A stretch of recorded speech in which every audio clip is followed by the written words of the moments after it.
kita belum tuntas sukses sudah dapat pahala. Melawan itu dapat pahala. Orang pengen khusyuk terus gimana sih khusyuk? Oh saya baru takbir langsung ingat koku segala macam. Ulama mengatakan di saat kamu ingin khusyuk sudah dianggap khusyuk oleh Allah. Mujahadah itu yang penting. Apakah hasil atau belum hasil itu bukan urusanmu, penting berusaha. Nah, kalau pengen kita jadi malaikat, nggak bisa jadi malaikat. Bahkan ketahui bahwasanya hawa nafsu yang ada dalam dirimu itulah kendaraan untuk melambung tinggi dalam kemuliaan. Jadi semakin gede hawa nafsunya, semakin melambung kalau dia bisa meranginya. Mau sombong dia nggak punya duit, mah ecek-ecek. Dia kaya, pengen meranginya susah. Tapi semakin susah dia merangi, semakin gede paha. Semuanya disesuaikan. Sombong, ini tahu tuh, semuanya harus ada. Ini adalah akan diselesaikan. Pertanyaannya satu. Itu biasa silah pengajian 1 tahun. Tathhirul qulub, bersihkan riya. Nanti insya Allah teman saya punya cerita riya panjang. Nanya riya, ujub. Sombong itu gimana sih? Orang lihatnya begini. Kalau duduk, masya Allah. Cuman dia ngomong, orang kan pada gini-gini, orang sih sombong semuanya nggak ada yang ngomong kayak saya.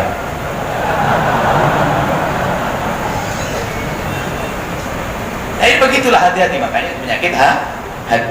Maka sih jadi itu harus ada ilmunya, ilmu tasawuf, ilmu membersihkan hati, itu proses panjang. Riya, kita ada silsilah pengajian riya. Sebelumnya kalau saya ngasih pengajian riya itu untuk saya, bukan untuk Anda. Saya merangi riya saya merangi ujub saya dan seterusnya. Baik, ada yang cukup insya Allah seperti itu ya Ustaz. Masya Allah ya akhi ya Aziz, seperti itu. Baik. Assalamualaikum warahmatullahi wabarakatuh. Assalamualaikum. Yang kami muliakan Buya dan guru-guru kami, muslimin muslimat jamaah yang berbahagia. Buya tadi cerita tentang bermusuhan dengan keluarga. Kita jamaah ini mungkin sudah memaafkan, ingin bersilaturahmi, tapi saudara kita itu yang nggak mau maafin. Itu gimana ceritanya? Karena mereka juga nggak ngaji. Terima kasih. Assalamualaikum warahmatullahi wabarakatuh. Sama jawabannya dengan yang pertama. Tugas Anda adalah meminta maaf semaksimal mungkin. Bukan urusan Anda setelah itu dia memaafkan atau tidak. Asalkan Anda sudah serius, Allah Maha tahu Anda serius. Sampai digambarkan satu riwayat, kalau ada orang tidak memaafkan, nanti akan dikasih tahu, hei, lihat ke itu istana. Istana untuk siapa ya Allah? Itu istana untuk siapapun memaafkan. Kalau memaafkan dia, kau dapat istana. Ibarat begitu. Jadi khawatir nanti dengan Allah Maha Kasih. Maka tugas Anda adalah serius minta maaf. Nah, serius itu yang perlu kita paham. Gimana sih serius? Ya sudah, terserah lah, yang penting saya minta maaf. Itu nggak serius.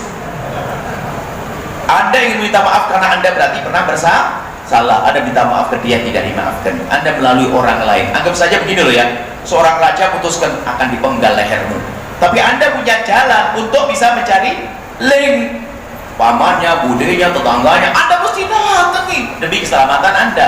Sama serius dalam minta maaf seperti itu.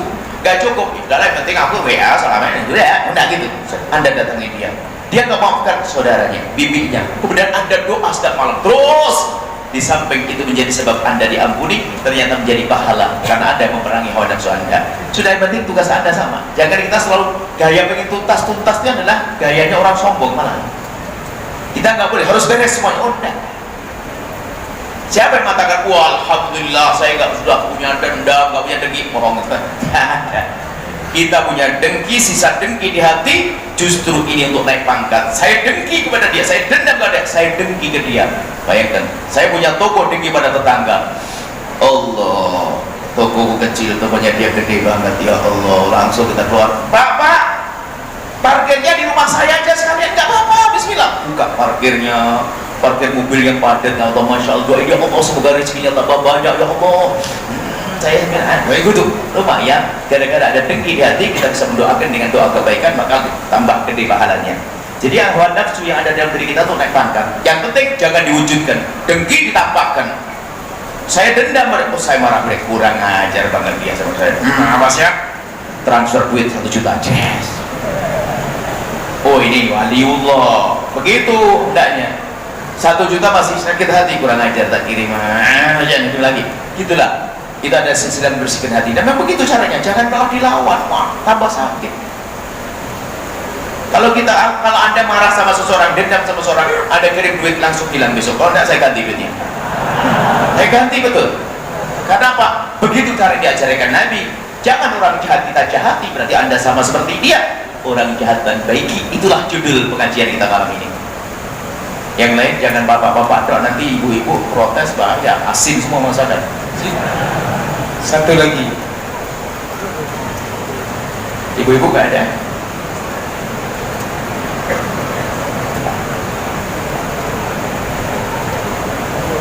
Assalamualaikum warahmatullahi wabarakatuh.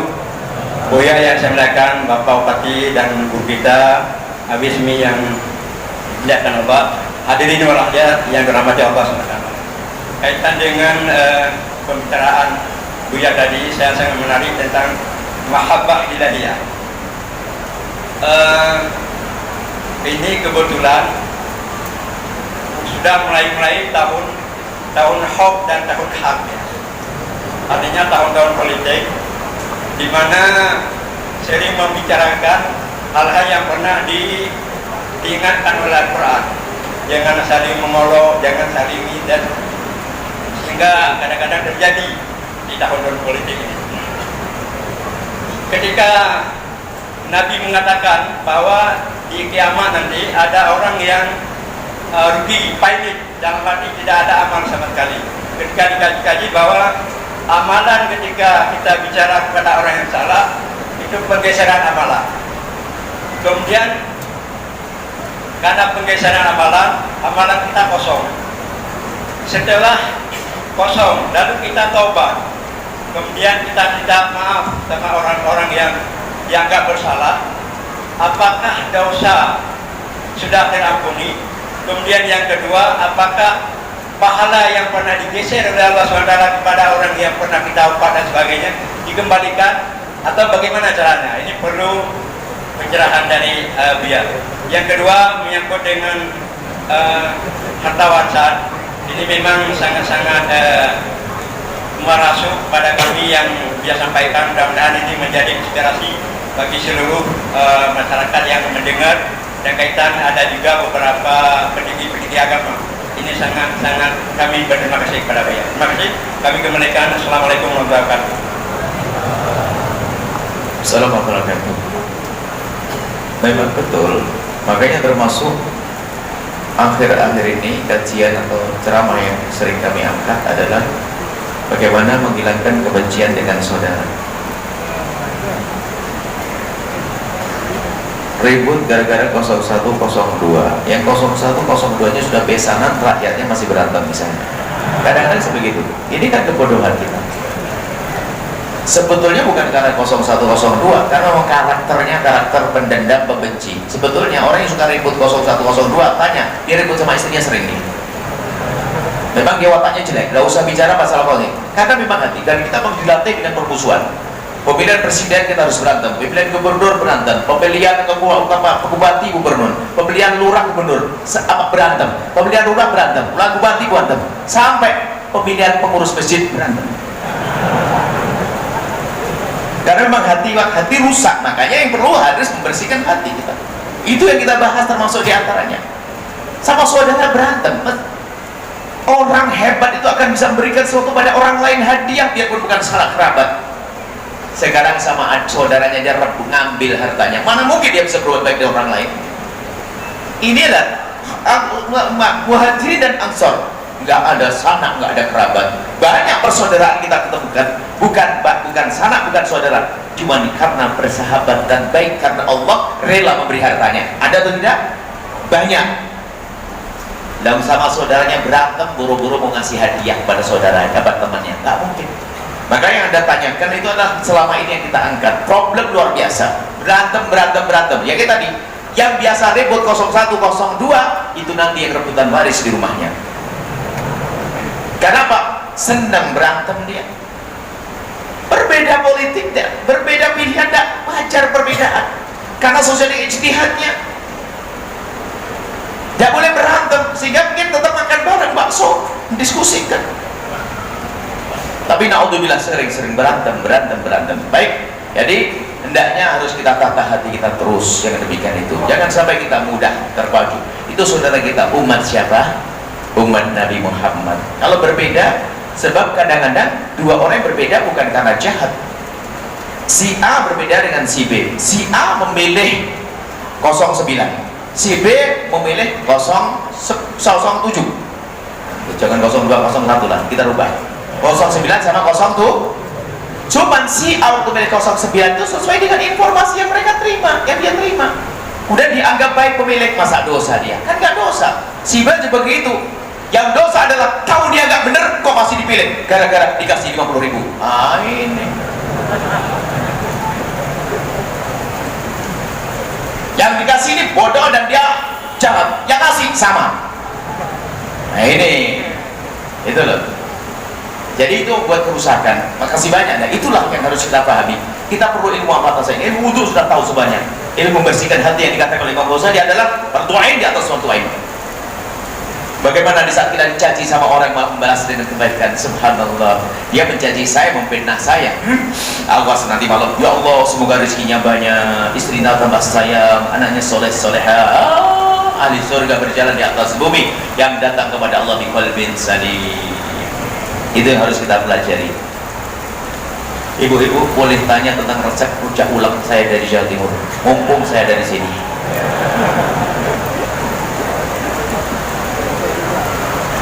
Hujan deras, Masya Allah. Karena hujan, saya akan perpanjang sampai pagi. Bapak-bapak tidak ada, harus ibu-ibu gantian dong. Kalau bapak-bapak terus nanti betul-betul masakan asem nanti. Ibu yang solehah, angkat tangan. Jauhkan dari Malaysia.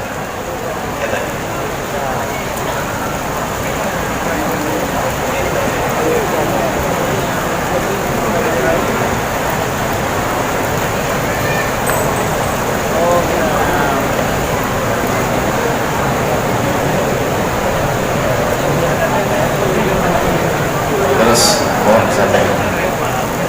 Ibu yang solehah dan selainnya. Ibu angkat tangan biar ketahuan nanti. Mohon satu pria yang soleh yang bisa menyampaikan. Assalamualaikum ya. Waalaikumsalam. Saya ingin bertanya, mengapa banyak wanita yang hadir di majelis taklim dan banyak wanita katanya dalam neraka, sedangkan kaum pria sering lalai di warung-warung dan waktu sholat Jumat tutup warungnya, tokonya, malah dia pulang ke rumah nggak sholat Jumat. Sedangkan perjuangan Nabi Muhammad Sallallahu Alaihi Wasallam untuk wanita sangat besar perjuangannya. Jadi yang ingin saya tanya, mengapa banyak wanita yang di neraka? Assalamualaikum warahmatullahi wabarakatuh.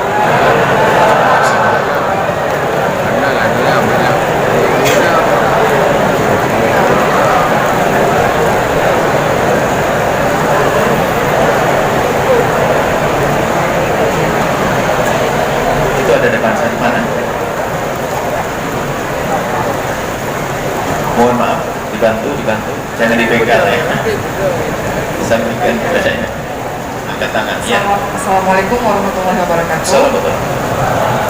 Allahumma sholli ala sayyidina Muhammad wa ala ali sayyidina Muhammad.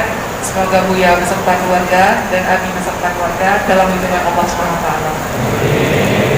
Baik Buya, yang ingin saya tanyakan satu hal Buya.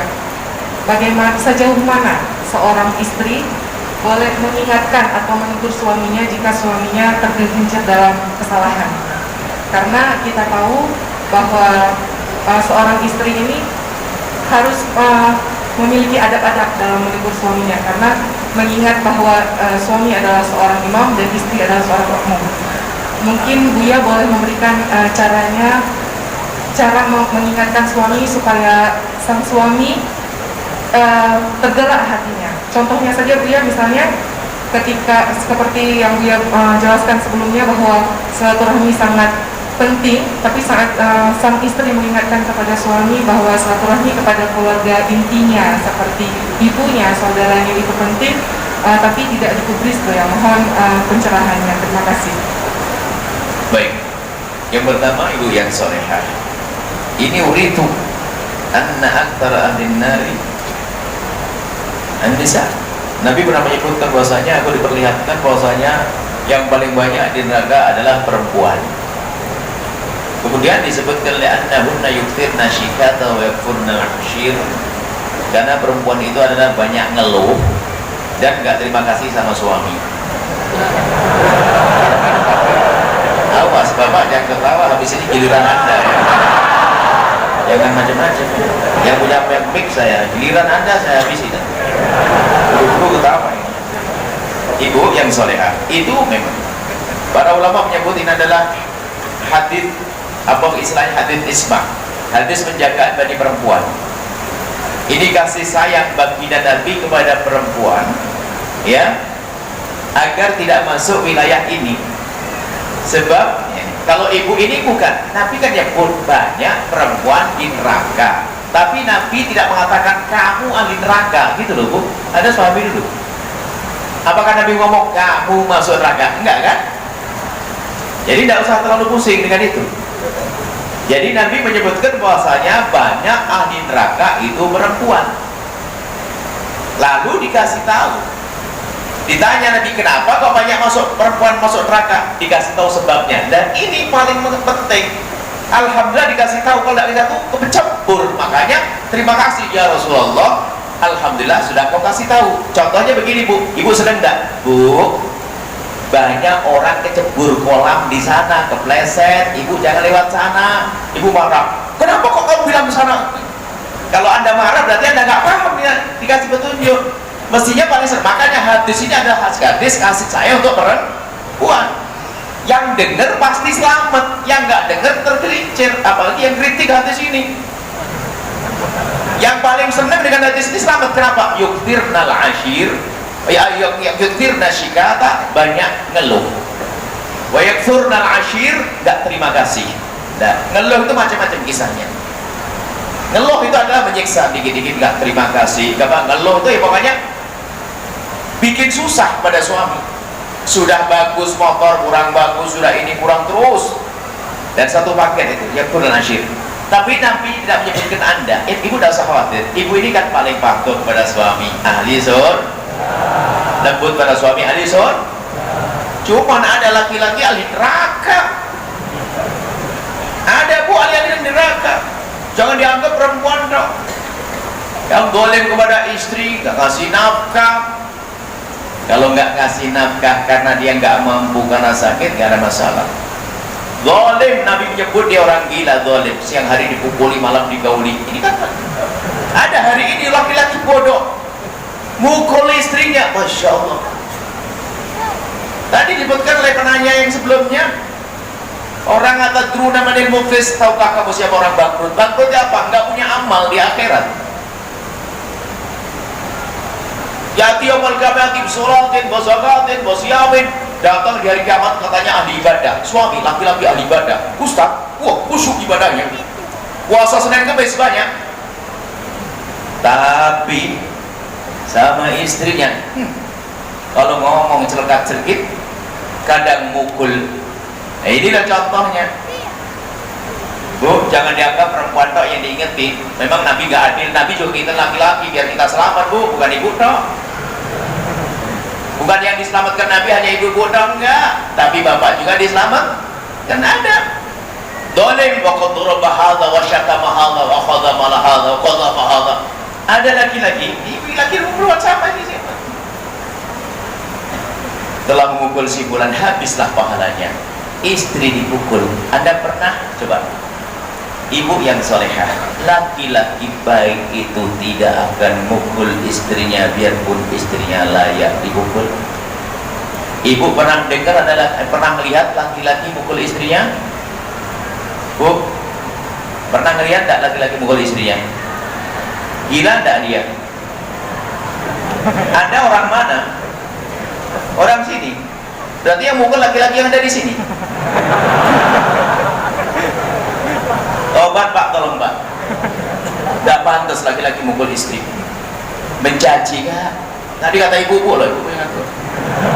Awas, tidak begitu. Zalim mana tidak boleh. Laki-laki hebat tidak akan melakukan itu. Nanti ibu bapak kalau memang kesel banget sama istri Pak, spesial Pak Mata dengan saya, Buya punya tip bagaimana naklukkan istri. Dan ibu-ibu nanti, Buya punya kajian khusus ibu-ibu nanti. Saya punya tip bagaimana naklukkan suami. Gampang sih, naklukkan suami itu gampang. Ya, jangan bantah. Jangan, pokoknya indah deh nanti tipnya, saya kasih. Nantilah. Jadi nggak begitu. Jadi ibu, itu ada jawaban dari ibu. Karena kadang-kadang baca hadis ini langsung kebayang dia di neraka. Ya kalau anda kurang ajar sama suami, ya neraka. Karena suami adalah harus kau utamakan dari siapapun dari bangsa manusia. Imammu yang ada di rumahmu, imammu yang ada di rumahmu muliakan suamimu. Yang tidak bisa muliakan imamnya, rendah dia. Tapi seorang imam harus ngerti dong. Dia ngayomi, suami nggak pernah ngayomi istrinya, nggak benar ya. Baik, ini adalah tentang pertanyaan ibu. Jangan dianggap yang diingatkan oleh Rasulullah yang dikasih petunjuk hanya perempuan. Nabi adil, laki-laki juga diingatkan. Banyak riwayat tentang laki-laki. Sampai imam adil itu laki-laki, yang tidak adil imam fajir laki-laki. Banyak imam laki-laki. Banyak ibu. Jadi kalau baca hadis jangan pakai marah. Berarti jangan-jangan kita malah neraka marah hadis. Ada satu hadis, banyak hadis-hadis kalau membacanya kita dengan prasangka buruk kepada Nabi itu bahaya sekali. Nabi itu sayang dengan kita. Bahkan kalau kita perhatikan itu kasih sayang pada perempuan. Ada lagi satu hadis, coba. Ini kaum liberal, wanita-wanita yang feminis dan sebagainya, itu suka mencaci Nabi. Hadis. Ada satu hadis. Jika ada seorang laki-laki, tidak ada apa kecuali atau ilah firoshi.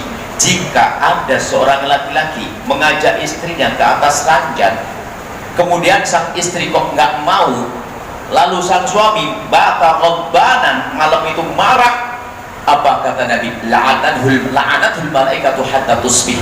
Malaikat mengutuk perempuan tersebut sampai pagi. Saya dengar tulisan, saya baca tulisan satu perempuan, urusan begini aja pakai malaikat, dikit-dikit main kutuk, yang ngomong perempuan. Ajib. Saya kira dia perempuan paling bodoh. Kenapa? Justru saya menganggap hadis ini hadis yang paling indah untuk perempuan. Waktu saya jadi guru cinta, saya kadang jadi guru PK, guru tasawuf, kadang guru cinta. Di saat saya bicara guru cinta, saya pahami hadis ini hadis yang paling indah untuk perempuan. Coba Anda amati para bapak-bapak, ibu-ibu. Jika seorang wanita diajak suaminya kemana?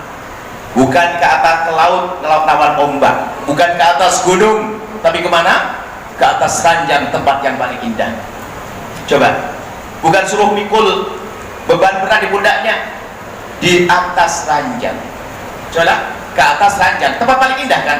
Lah kok nggak mau? Malaikat mengutuk. Lah ini kok marah perempuan? Ini ada menemukan. Justru ini adalah hadis paling indah untuk perempuan. Suruh di atas ranjang, dadanya cantik. Cuman saya mengamati ada hadis begini, kok begini ya punya hadisnya. Cuman kami mengamati sambil melihat kejadian, Bu. Di alam nyata ini, perempuan diajak ke atas ranjang, kemudian menolak. Lalu Nabi kenapa malaikat mengutuk sampai pagi. Cuman setelah itu kita amati, Bu, sesuai dengan problematika umat itu, Bu, ternyata memang banyak wanita itu, mohon maaf, bukan Anda, wanita itu kalau diajak oleh suaminya itu suka ogah-ogahan, yang alasannya mau tidurin anak, mau ngangetin sayur, nutup pintu lama-lama, dan seterusnya. Ini banyak perempuan seperti itu. Kalau suaminya punya hajat, punya alasan dia tidurin anak lama-lama, masak nasi lama-lama. Padahal ini adalah keindahan perempuan. Cuman betul ini, ternyata yang diajarkan Nabi indah semuanya. Bayangkan hidup indah, suami menghargai istri. Maka kalau seandainya Anda menginginkan istri Anda, harus tahu diri dong. Dia capek seharian kerja, Anda paksa, Anda sabar sedikit dong, agar lebih indah setelah dengan kesabaran. Istri lagi demam, Anda paksa juga nggak boleh. Nah ini semua akan keindahan yang saya ajarkan. Baik, ini adalah masalah yang pertama tadi, panjang kisahnya. Ya. Yang kedua, apa tadi? Gini ibu yang solehah, mengingatkan suami, wajib dong. Cuma kalau Anda mengingatkan suami, harus Anda melalui dua hal. Pertama, Anda yakin suami Anda salah, terserah salahnya apa. Lakukan yang pertama adalah kebenaran tidak harus Anda ucapkan saat itu. Itu perlu sarapan. Maksudnya kalau mengingatkan suami perlu waktu yang tepat. Jadi kebenaran tidak harus Anda ucapkan saat itu. Pas suami salah langsung ngingetin, emosi, dilempar gelas. Anda harus pandai. Kebenaran tidak harus Anda ucapkan saat itu. Anda untuk tunda dulu. Masya Allah, suamiku sama adiknya Masya Allah kasar banget. Jangan Anda ngomong saat itu, dia berhujat. Nanti Anda lagi makan enak, lagi makan mie apa tadi? Mie kok? Enggak? Iya kan? Mie kocok apa kan ya? Mie enak tuh. Mie apanya itulah? Habis makan enak, kemudian apa? Setelah itu lagi bang, itu loh. Jadi kebenaran tidak harus ucapkan saat itu. Anda pilih waktu yang tepat. Sebab kadang kita tuh semangat merubah itu kadang nggak pakai aturan. Kamu begitu, maaf, maaf. Itu berlaku lagi dengan perempuan. Kita perlu tempo yang tepat. Yang kedua, kebenaran tidak harus diucapkan oleh lisan Anda. Jangan soal ini menyelesaikan masalah. Bisa jadi Anda minta tolong pada orang yang bakal didengarnya. Atau mohon maaf Bu, ini ibu yang soleh, Anda kirim surat cinta yang indah. Tidak harus dengan sudah cerita, assalamualaikum suamiku tercinta, padahal imamku di rumah ini, surgaku adalah melalui kamu ya Allah suamiku, aku bangga dengan kamu panjang lebar satu lembar. Ujungnya mohon maaf bang, aku akan menyampaikan suatu tanda abang, abang jangan marah. Titik. Kalau abang marah, stop, jangan baca dulu, merah, stop. Panjang, terakhirnya, abang, aku pengen abang itu baik sama adik-adik abang. Adik abang kan saya dengar ceramah guru-guru kalau untuk saya nggak pengen abang masuk neraka. Sambil gambar apa namanya? Air mata itu aja. Nah tahulah pokoknya gitu panjang lebar. Anda lempar di mejanya, tapi jangan kelihatan muka Anda. Kalau kelihatan muka Anda nanti marah, emosi dengan Anda karena sebelumnya sudah marah. Anda intip dan jendela, dia buka, kok bahasanya cinta. Selama ini tidak pernah bikin surat cinta kayak begini, bolak-balik, baca bolak-balik, Masya Allah. Itu termasuk trik. Tapi sebelum Anda menulis surat, Anda sholat hajat dulu dong. Kita sering mengajak orang tidak mengandalkan Allah, mengandalkan kehebatan kita, kebodohan. Kalau kita ingin ingatkan seseorang, sholat malam dulu dong, sholat hajat. Saya perlu mengingatkan suamiku, sholat, minta pada Allah, ya Allah, aku akan kirim surat untuk suami. Atau dengan cara melalui orang yang bisa dipercaya, tapi hati-hati, jangan-jangan malah dia marah. Misalnya Anda langsung ngomong ke kami, ya suami saya gini-gini, saya besok minum kopi sama saya, ngomong, saya bisa masuk halus tanpa harus ngomong, istrimu ngadep ke saya. Wah, ini Ustaz kurang ajar kan, domba namanya. Baik, seperti itu ya solehah. Ini pertanyaan penting banget. Memang kadang istri gak berani ingatkan. Kemudian sisi lain ya Mbak Allah, kalau Anda ingin selamat, pastikan pasanganmu berani mengingatkan kamu. Jangan bikin takut. Ada suami mengingatkan istri Bu, Masya Allah, diingatkan diam, gak tahu dia mendengar atau enggak, yang jelas cemberut seminggu dia. Diam tak diingatkan, dek, yang gitu kan, iya, cemberut seminggu. Apa yang terjadi? Suaminya kalau mengingatkan lagi takut, daripada cemberut seminggu, mending biarin deh masuk neraka. Sama, ingat wahai suami, kalau istri mau mengingatkan kamu jangan dibikin takut. Ada suami kalau diingatkan suami langsung marah, banting pintu, pergi. Ada atau tidak? Naudzubillah.